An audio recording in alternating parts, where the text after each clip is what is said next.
आसमानों से झांकते तुमने कई सदियां गुजार दी। अब धरती को बना लो अपना धाम, घर आ जाओ राम। हमने रख दी है तुम्हारे भवन की आधारशिला, उसी अयोध्या में जहां तुमने जन्म लिया, तुमको देवत्व मिला। घर आ जाओ राम, अब तुम बेघर नहीं रहे। सरजू के तट फिर से तुम्हारे हुए, अवध के खेत खलिहान पोखर पनघट फिर से तुम्हारे हुए। पधारो अपने निवास में और क्षमा कर दो हमारी वो भूल जो अंकित है इतिहास में। हमने वो सूरज अंधेरे में फेंक दिया जिसने पूरी सृष्टि को उजाले में रखा। कैकेयी ने तो सिर्फ 14 बरस का वनवास दिया था, हमने 37 साल तुम्हें ताले में रखा। और तुम्हें निर्वासित करके हमें मिला क्या? एक ऐसी दुनिया जहां खुली हवा में भी दम घुटे। मानवता अहिल्या की तरह पत्थर हो चुकी है राम, तुम आके पैरों से छू दो तो शायद जी उठे। तुम तो सूर्यवंशी हो, हमें याद है तुम्हारा शौर्य तुम्हारा साहस।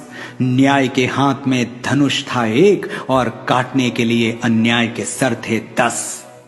हे महानायक मर्यादा पुरुषोत्तम इक्ष्वाकु कुलभूषण, तुम्हारे बिना फीकी है अवध की शाम, घर आ जाओ राम।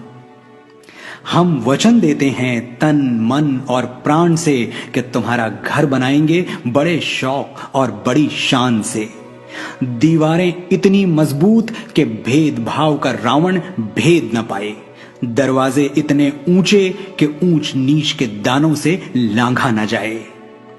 तुम्हारा शयन कक्ष वहां होगा जहां किसी बेबस की सिसकियां नींद में भी सुनाई दें, और तुम्हारी छत इतनी खुली होगी कि तीज का चंद्रमा और ईद का चांद दोनों दिखाई दें। तुम्हारी खिड़कियों पर बैठे परिंदे दोहराएंगे विश्व शांति की सरगम, और महल के प्रवेश द्वार पर लिखा होगा वसुधैव कुटुंबकम। एक आंगन भी होगा, वहां बैठकर गाए जाएंगे कीर्तन भजन और खड़े होकर जन गण मन।